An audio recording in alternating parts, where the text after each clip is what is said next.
തിങ്കളാഴ്ച Indian market ഒരു gap up ആണോ അല്ലെങ്കിൽ ഗ്യാപ്പ് ഡൗൺ ആണോ? നിലവിലുള്ള സാധ്യതകളിൽ ക്രൂഡ് ഓയിൽ വില കൂടിയതും മറ്റ് ജിയോ പൊളിറ്റിക്കൽ ടെൻഷൻസ് നിലനിൽക്കുന്നതും ഒരു ഗ്യാപ്പ് അപ്പിനുള്ള സാധ്യത മുന്നിൽ വയ്ക്കുന്നുണ്ട്. എങ്കിൽ കൂടിയും വ്യാഴാഴ്ച ഉച്ചയ്ക്ക് ശേഷം കണ്ട ആ ഒരു പോസിറ്റീവ് മൊമെന്റം, അതുപോലെ തന്നെ യുദ്ധം അവസാനിക്കാറായി എന്ന് ട്രംപ് പറയുന്ന വാക്കുകളും വിശ്വസിച്ചാൽ ഒരു ഗ്യാപ്പ് അപ്പിനുള്ള സാധ്യത കൂടി മുന്നിലുണ്ട് എന്ന് പറയാതെ വയ്യ. മൊത്തത്തിൽ മാർക്കറ്റ് ഒരു വലിയ വാർണിംഗ് സൈൻ നൽകുന്നുണ്ടാവാം. ഒരു ഡിസെപ്റ്റീവ് ഗ്യാപ്പ് അപ്പ് പെട്ടെന്നുണ്ടായേക്കാനുള്ള ഒരു സാധ്യതയുണ്ട്. ഓപ്പണിംഗിൽ വാങ്ങിക്കൂട്ടുന്ന അൺഎക്സ്പെക്ടിംഗ് ട്രേഡർമാരെ കൊടുക്കാൻ തീർച്ചയായിട്ടും തയ്യാറായി നിൽക്കുന്നുണ്ടാവും. നമ്മളെല്ലാവരും ഈ ഒരു അവസ്ഥയിലൂടെ കടന്നു പോയിട്ടുണ്ട്. രാവിലെ 9:15 ഒരു സ്റ്റോക്ക് കുതിച്ചുയരുന്നു, ചാടിക്കയറി നമ്മൾ കുറച്ച് ക്വാണ്ടിറ്റി വാങ്ങിക്കൂട്ടുന്നു, മിനിറ്റുകൾക്കകം വില താഴ്ന്ന് താഴേക്ക് വീഴുന്നു, നിങ്ങളുടെ സ്റ്റോപ്പ് ലോസ് ഹിറ്റ് ആവുന്നു, അവസാനം നഷ്ടത്തിൽ കലാശിക്കുന്നു. ഇതാണ് മൺഡേ ഗ്യാപ്പ് ട്രാപ്പ്. എല്ലാ ആഴ്ചയും സ്മാർട്ട് മണി നിങ്ങളുടെ പണം കൊണ്ടുപോകുന്നത് ഏതാണ്ട് ഇങ്ങനെയൊക്കെ തന്നെയാണ്. അപ്പോൾ ഈ ഒരു ട്രാപ്പ് മുൻകൂട്ടി കാണാൻ കഴിയുകയാണെങ്കിൽ എന്തൊക്കെ ബെനിഫിറ്റ് ഉണ്ടാക്കാൻ കഴിയും? അപ്പോൾ ഈ വീഡിയോയിൽ ഈ ട്രാപ്പ് ഒഴിവാക്കാൻ മാത്രമല്ല, അതിൽ നിന്ന് ലാഭം ഉണ്ടാക്കാനുള്ള ഒരു കൃത്യമായിട്ടുള്ള സ്റ്റെപ്പ് ബൈ സ്റ്റെപ്പ് സ്ട്രാറ്റജിയാണ് പറയാൻ പോകുന്നത്.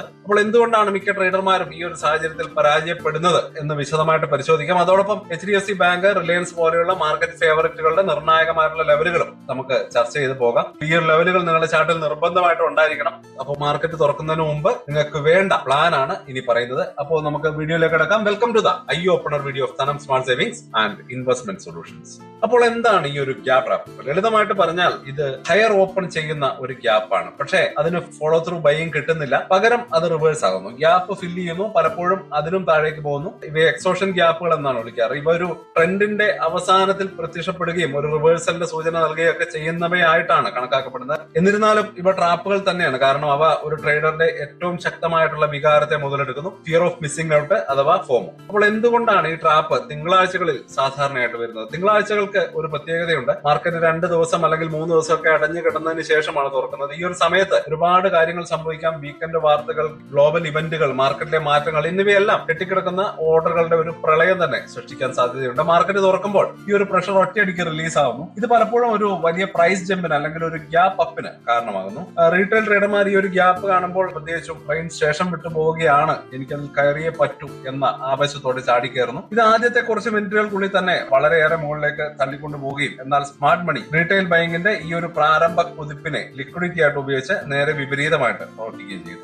അവർ ആ സ്ട്രെങ്തിൽ വിൽക്കുന്നു. കാരണം ആ ഒരു ഗ്യാപ്പ് സോളിഡ് ബൈയിങ് പ്രഷറിനേക്കാൾ സെന്റിമെന്റിനെ അടിസ്ഥാനമാക്കിയുള്ളതാണെന്ന് അവർക്ക് കൃത്യമായിട്ട് അറിയാം. ആ ഒരു പ്രാരംഭ ബൈയിങ് അവസാനിക്കുമ്പോൾ വില അങ്ങനെ സ്റ്റക്കായിട്ട് നിൽക്കുന്നു. തുടർന്ന് നേരത്തെ വാങ്ങിയവർ ആ ഒരു കൺഫ്യൂഷനിൽ വിൽക്കാനും തുടങ്ങുന്നു. പെട്ടെന്ന് തന്നെ വില ഇടുകയും അങ്ങനെ ആ ഒരു ട്രാപ്പ് ജനറേറ്റ് ആവുകയും ചെയ്യുന്നു. അപ്പൊ എല്ലാ ഗ്യാപ്പുകളും ഒരുപോലെയല്ല. ശക്തമായിട്ടുള്ള വോളിയം ഇല്ലാത്ത ഗ്യാപ്പ് വെറും ഒരു എയർ പോക്കറ്റ് ആണ്. അത് താഴേക്ക് വരാൻ സാധ്യതയുള്ള ഒരു താൽക്കാലിക വിലക്കയറ്റം മാത്രമായിരിക്കും. അതുപോലെ തന്നെ സ്മാർട്ട് മണിക്ക് ഇത് കൃത്യമായിട്ട് അറിയാം. ഹയർ ടൈം ഫ്രെയിം ചാർട്ടുകളിലെ ഒരു പ്രധാന റെസിസ്റ്റൻസ് ലെവലിലേക്ക് ഉണ്ടാവുന്ന ഗ്യാപ്പ് ബയേഴ്സിന് ഒരു ലോ പ്രോബിലിറ്റി ട്രേഡും സെല്ലേഴ്സിന് ഒരു ഹൈ പ്രോബിലിറ്റി അവസരവുമാണ് നൽകുന്നത്. അത് അവർക്ക് കൃത്യമായിട്ട് മനസ്സിലാക്കാൻ കഴിയുന്നു. ആദ്യത്തെ കുറച്ച് മിനിറ്റുകൾക്കുള്ളിൽ തന്നെ അമച്ചർമാർ അവരുടെ കളി പുറത്തെടുക്കാൻ അവർ കാത്തിരിക്കുകയാണ്. എന്നിട്ട് അതിനുശേഷമാണ് ഈ സ്മാർട്ട് മണി അവരുടെ നീക്കം നടത്തുന്നത്. അപ്പൊ നിങ്ങൾ ആരുടെ ഭാഗത്താണ് എന്ന് ഉറപ്പാക്കുകയാണ് നമ്മുടെ ഈ ഒരു വീഡിയോയുടെ ലക്ഷ്യം. അപ്പൊ ഈ ഒരു ട്രാപ്പ് ഒഴിവാക്കാനും ലാഭമുണ്ടാക്കാനുമുള്ള ആ ഒരു സ്ട്രാറ്റജി എന്തായിരിക്കും? പ്രശ്നം നമുക്ക് മനസ്സിലായി. പരിഹാരത്തെ കുറിച്ചാണ് സംസാരിക്കുന്നത്. എല്ലാ തിങ്കളാഴ്ചയും ഒരു പ്രൊഫഷണലിനെ പോലെ ഗ്യാപ്പ് ട്രാപ്പ് ട്രേഡ് ചെയ്യാൻ നിങ്ങൾക്ക് ഉപയോഗിക്കാവുന്ന ലളിതമായിട്ടുള്ള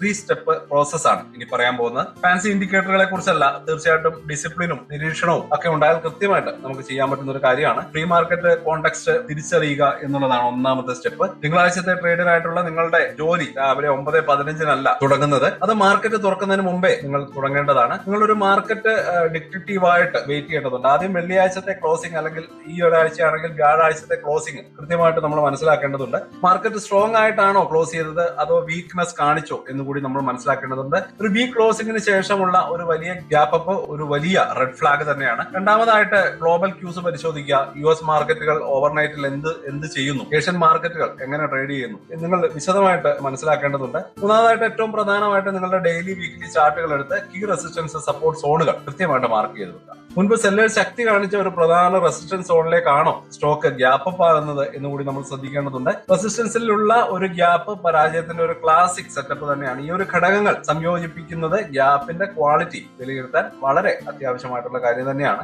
ഇനി രണ്ടാമത്തെ സ്റ്റെപ്പിൽ ആദ്യത്തെ 15 മിനിറ്റ് ക്ഷമയോടെ വെയിറ്റ് ചെയ്യുക എന്നുള്ളതാണ്. മിക്ക ട്രേഡർമാർക്കും ഏറ്റവും ബുദ്ധിമുട്ടുള്ള കാര്യം തന്നെയാണ്, പക്ഷേ വളരെ ഇമ്പോർട്ടന്റ് ആണ്. ആദ്യത്തെ 15 മിനിറ്റ് ട്രേഡ് ചെയ്യരുത്. ഓപ്പണിംഗ് ബെൽ, ആ ഒരു വികാരങ്ങൾ, ഓവർനൈറ്റ് ഓർഡറുകൾ, അമച്ചർ ട്രേഡർമാർ ഇവയൊക്കെ മാറി നമ്മുടെ മാർക്കറ്റ് ഒരു വളരെ പീസ്ഫുൾ ആയിട്ടുള്ള ഒരു അവസ്ഥയിലേക്ക് എത്തണം. മാർക്കറ്റിന് അതിന്റെ യഥാർത്ഥ ഉദ്ദേശം വെളിപ്പെടുത്താൻ നിങ്ങൾ ഈ ഒരു കൊടുങ്കാറ്റ് അല്ലെങ്കിൽ ഈ ഒരു സ്ട്രോം കടന്നു പോകാൻ നിങ്ങൾ വെയിറ്റ് ചെയ്യണം. ആദ്യത്തെ 15 മിനിറ്റ് ക്യാൻഡിലാണ് ആ ദിവസത്തേക്കുള്ള നിങ്ങളുടെ ആ ഒരു കോമ്പസ്. അതിലെ ലോ ഹൈ ഇവ കൃത്യമായിട്ട് മാർക്ക് ചെയ്യുക. ഈ റേഞ്ച് ബയേഴ്സും സെല്ലേഴ്സും തമ്മിലുള്ള ആ ഒരു തുടക്കത്തിലുള്ള പോരാട്ടം എവിടെയൊക്കെ ആയിരുന്നു എന്ന് നിങ്ങളോട് പറയും. പ്രൊഫഷണൽസ് ക്യാപിറ്റൽ ഇറക്കുന്നതിന് മുമ്പ് ഈ വിവരത്തിനായിട്ട് അവർ വെയിറ്റ് ചെയ്യും. ആദ്യ മിനിറ്റിൽ ട്രേഡ് ചെയ്യുന്നത് വെറും ഗാംബ്ലിംഗ് തന്നെയാണ്. 15 മിനിറ്റ് കാത്തിരിക്കുന്നത് വലിയൊരു സ്ട്രാറ്റജി കൂടിയാണ്. ഇനി മൂന്നാമത്തെ സ്റ്റെപ്പ് കൺഫർമേഷൻ ശേഷം എക്സിക്യൂട്ട് ചെയ്യുക എന്നുള്ളതാണ്. ശരി, നിങ്ങളുടെ കയ്യിൽ കോൺടാക്സ്റ്റും ഓപ്പണിംഗ് റേഞ്ചും ഉണ്ട്. ഇനി എക്സിക്യൂട്ട് ചെയ്യാനുള്ള സമയമാണ്.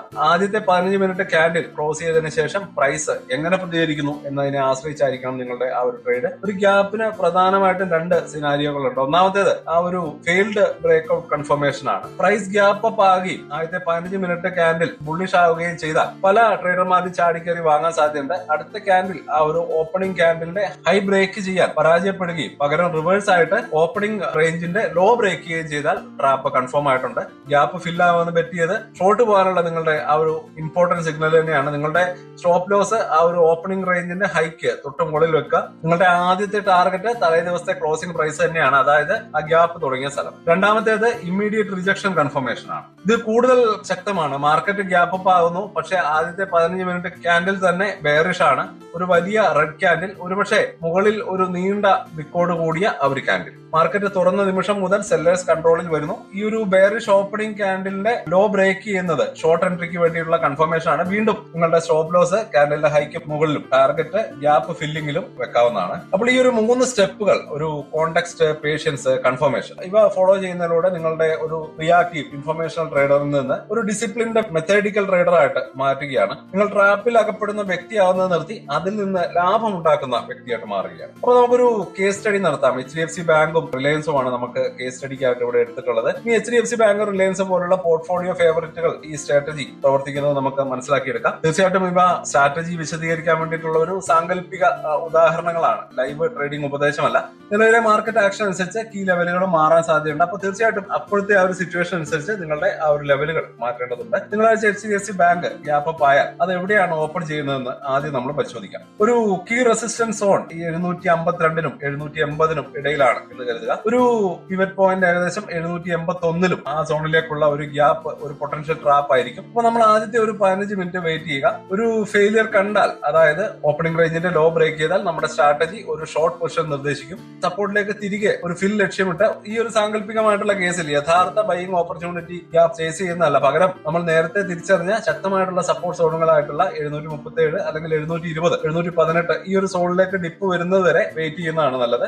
ഇനി റിലയൻസ് ഇൻഡസ്ട്രീസ് എടുക്കാം. അതിന്റെ ചാർട്ടും ഒരു ടെക്നിക്കൽ ഡൗൺ ട്രെൻഡ് കാണിക്കുന്നു എന്ന് കരുതുക. സ്റ്റോക്ക് അതിന്റെ കീ മൂവിംഗ് ആവറേജുകൾക്ക് താഴെയാണ്. റിലയൻസ് തിങ്കളാഴ്ച ഗ്യാപ്പ് അപ്പ് ആയാൽ നമ്മൾ അതിന്റെ ചാർട്ടിലെ കീ ലെവലുകൾ നോക്കണം. ഒരു പ്രധാന റെസിസ്റ്റൻസ് ഏരിയ 1552 ആണ് എന്ന് കരുതുക. ഈ ഒരു ലെവലിലേക്ക് എത്തുന്നതും എന്നാൽ പിടിച്ചു നിൽക്കാൻ കഴിയാത്തതുമായിട്ടുള്ള ഒരു ഗ്യാപ്പ് ഒരു ക്ലാസിക് ട്രാപ്പ് സെറ്റപ്പ് ആയിരിക്കും. നമ്മുടെ 15 മിനിറ്റ് കൺഫർമേഷൻ ആയിട്ട് വെയിറ്റ് ചെയ്യുക. പ്രൈസ് റിജക്ഷൻ കാണിക്കുകയും ഓപ്പണിംഗ് റേഞ്ചിന്റെ ആ ഒരു ലോ ബ്രേക്ക് ചെയ്യുകയും ചെയ്താൽ അത് ഗ്യാപ്പ് ഫിൽ ചെയ്യാനുള്ള ആ ഒരു നീക്കത്തെ കൺഫേം ചെയ്യുന്നുണ്ട്. ഈ ഒരു സാഹചര്യത്തിൽ ബൈ ദ ഡിപ്പ് സ്ട്രാറ്റജിക്കുള്ള മികച്ച എൻട്രി നമ്മൾ മാപ്പ് ചെയ്ത പ്രധാന സപ്പോർട്ട് ലെവലുകളിലേക്ക് ഒരു നീക്കത്തിനായിട്ട് കാത്തിരിക്കുക. പക്ഷേ 1378 അല്ലെങ്കിൽ ഒരു പാനിക്കൽ 1273 വരെ എത്താനുള്ള സാഹചര്യങ്ങളെ പറ്റി നമ്മൾ വെയിറ്റ് ചെയ്തുകൊണ്ടിരിക്കുക. ടെക്നിക്കലി ഈ ഒരു ഡൗൺ ട്രെൻഡിലുള്ള ഒരു സ്റ്റോക്കിൽ ഗ്യാപ്പ് അപ്പ് ചേസ് ചെയ്യുന്നത് ഒരു ലോ പ്രോബബിലിറ്റി സെറ്റപ്പാണ്. ഈ ഉദാഹരണത്തിൽ 2 സ്റ്റോക്കുകൾക്കുമുള്ള ടേക്ക് അവേ എന്താണെന്നാൽ ടെക്നിക്കൽ വീക്ക്നെസ് അവയെ ഗ്യാപ്പ് ട്രാപ്പിനുള്ള പ്രധാന കാൻഡിഡേറ്റുകളാക്കുന്നുണ്ട്. ഒരു ഗ്യാപ്പ് അപ്പ് ട്രാപ്പിൽപ്പെട്ട ഒരു ബയേഴ്സിന് പുറത്തു കിടക്കാനും സ്മാർട്ട് മണിക്ക് ഷോർട്ട് തുടങ്ങാനുമുള്ള ഒരു അവസരം തന്നെയാണ്. നിങ്ങളുടെ ജോലി കൺഫർമേഷൻ ആയിട്ട് വെയിറ്റ് ചെയ്യുക, ട്രെൻഡിനൊപ്പം ട്രേഡ് ചെയ്യുക എന്നുള്ളത് തന്നെയാണ്. അപ്പൊ നമ്മൾ ആ ഒരു ടെക്നിക്കൽ ചാർട്ട് എടുത്ത് നമുക്കിവിടെ നോക്കാം. HDFC ബാങ്കിന് നമ്മുടെ ഈ ഒരു ബാറ്റിൽ ഫീൽഡ് വ്യക്തമായിട്ട് നമ്മളിവിടെ മാർക്ക് ചെയ്തിട്ടുണ്ട്. പിവറ്റ് പോയിന്റ് 781 മാർക്ക് ചെയ്ത് വെക്കാം. അതുപോലെ തന്നെ സപ്പോർട്ട് സോണുകൾ, ഡിപ്പ് ബൈയിങ് അവസരങ്ങൾ ശ്രദ്ധിക്കേണ്ടത് 737, 720 ഈ ഒരു റേഞ്ചിലൊക്കെയാണ്. റെസിസ്റ്റൻസ് സോൺ നോക്കുകയാണെങ്കിൽ ഗ്യാപ്പ് അപ്പ് ഫെയിൽ ആകാണെന്നുണ്ടെങ്കിൽ സാധ്യതയുള്ള ഏരിയ 752നും 780നും ഇടയിലാണ്. അപ്പോൾ ഇതാണ് നമ്മുടെ ആ ഒരു ഗ്യാപ്പ് ട്രാപ്പ് ലിഡ്. ഇനി അതേപോലെ തന്നെ റിലയൻസ് ഇൻഡസ്ട്രീസിനും നമ്മുടെ ഉദാഹരണത്തിൽ അത് സമാനമാണ്. പിവറ്റ് പോയിന്റ് നമുക്ക് ഏകദേശം 1383 ഫിക്സ് ചെയ്യാം. സപ്പോർട്ട് സോണുകൾ, പൊട്ടൻഷ്യൽ ഡിപ്പ് ബൈയിങ് ലെവലുകൾ 1374ലും 1273ലും വെക്കാം. പ്രധാന റെസിസ്റ്റൻസ് 1452ലാണ്. ഈ ഒരു പോയിന്റിലേക്ക് ഒരു റാലി വന്നു വന്ന് നിൽക്കുന്നത് തീർച്ചയായിട്ടും ഒരു പ്രധാന വാണിംഗ് തന്നെയാണ്. ഇവിടെ ഒരു പ്രൊഫഷണൽ ടിപ്പ് പറയാനുണ്ട്. തിങ്കളാഴ്ച ഒരു വലിയ വോളിയത്തോട് കൂടി അല്ലാതെ, അതായത് 3 മുതൽ 5 ഇരട്ടി വരെ ഇല്ലാത്ത ഒരു ഗ്യാപ്പ് ഉണ്ടാകുകയും വലിയ സ്റ്റോക്ക് സ്പെസിഫിക് ന്യൂസ് കാറ്റലിസ്റ്റ് ഒന്നും ഇല്ലാതിരിക്കുകയും ചെയ്താൽ നിങ്ങൾ വളരെ ക്രുക്കഡായിട്ട് ചിന്തിച്ചുകൊണ്ടിരിക്കണം. ആ ഒരു ഗ്യാപ്പ് ഫില്ല് ചെയ്ത് തിരികെ താഴേക്ക് പോകാനാണ് ഏറ്റവും കൂടുതൽ സാധ്യത. അപ്പൊ നമുക്ക് ഇനി ഒരു കൺക്ലൂഷനിലേക്ക് കിടക്കാം. നമുക്ക് ആ തിങ്കളാഴ്ചത്തെ മാർക്കറ്റ് ഓപ്പൺ കൈകാര്യം ചെയ്യാൻ ഇനി നിങ്ങൾ ഊഹിക്കുകയോ അല്ലെങ്കിൽ ആവേശത്തിൽ ട്രേഡ് എടുക്കുകയോ ഒന്നും ചെയ്യേണ്ട ആവശ്യമില്ല. നിങ്ങളുടെ കയ്യിൽ ഒരു കൃത്യമായിട്ടുള്ള പ്ലാൻ ഉണ്ട്. ഒന്നാമതായിട്ട് നിങ്ങൾ പ്രീ മാർക്കറ്റ് കോണ്ടെക്സ്റ്റ് വിശകലനം ചെയ്യണം. രണ്ടാമതായിട്ട് ആദ്യത്തെ 15 മിനിറ്റിനുള്ള ക്യാൻഡിലിനായിട്ട് വെയിറ്റ് ചെയ്യുക. മൂന്നാമതായിട്ട് ട്രാപ്പ് നമുക്ക് കൺഫേം ചെയ്യുമ്പോൾ ഗ്യാപ്പ് ഫിൽ ലക്ഷ്യമിട്ട് വ്യക്തമായിട്ടുള്ള കൺഫർമേഷൻ അടിസ്ഥാനത്തിൽ നിങ്ങൾക്ക് ട്രേഡ് എടുക്കാവുന്നതാണ്. ഈ ഒരു ഫ്രെയിംവർക്ക് ഉപയോഗിച്ച് നിങ്ങൾക്ക് തിങ്കളാഴ്ച രാവിലെ ഭയപ്പെടേണ്ടതില്ല. ട്രാപ്പിൽ ആകപ്പെടുന്ന ട്രേഡർമാരിൽ ഒരാളാകേണ്ട കാര്യവുമില്ല. വ്യക്തതയോടും ഡിസിപ്ലിനോടും ഈ ട്രാപ്പുകളെ ലാഭകരമായിട്ടുള്ള അവസരങ്ങളാക്കി മാറ്റുന്ന ഒരു പ്ലാനോടും കൂടി നിങ്ങൾക്ക് ട്രേഡ് ചെയ്യാം. അപ്പോൾ ഈ ഒരു ബ്രേക്ക് ഡൗണിൽ നിന്ന് നിങ്ങൾക്ക് കാര്യമായിട്ടുള്ള ഇൻഫർമേഷൻസ് ലഭിച്ചുവെങ്കിൽ എല്ലാ ആഴ്ചയും ഇത്തരത്തിലുള്ള അനാലിസിസുകൾക്കുമായിട്ട് ഈ ഒരു ചാനൽ സബ്സ്ക്രൈബ് ചെയ്യാൻ മറക്കല്ലേ. നോട്ടിഫിക്കേഷൻ ബെല്ല് കൂടി ഒന്ന് എനേബിൾ ചെയ്ത് വെച്ചേക്കാം. ഈ തിങ്കളാഴ്ച ഏത് സ്റ്റോക്കാണ് നിങ്ങൾ വാച്ച് ചെയ്യുന്നത്, ഈ ഒരു സ്ട്രാറ്റജി അറ്റ്ലീസ്റ്റ് പേപ്പർ ട്രേഡ് ചെയ്യാൻ നിങ്ങൾ തയ്യാറാണോ? നിങ്ങളുടെ ചിന്തകളും ഗെയിം പ്ലാനും താഴെ കമന്റ്സ് ആയിട്ട് അറിയിക്കുക. സുരക്ഷിതമായ ട്രേഡ് ചെയ്യുക. അടുത്ത വീഡിയോയിൽ കാണാം. അതുവരേക്കും ഹാപ്പി ഇൻവെസ്റ്റിംഗ്.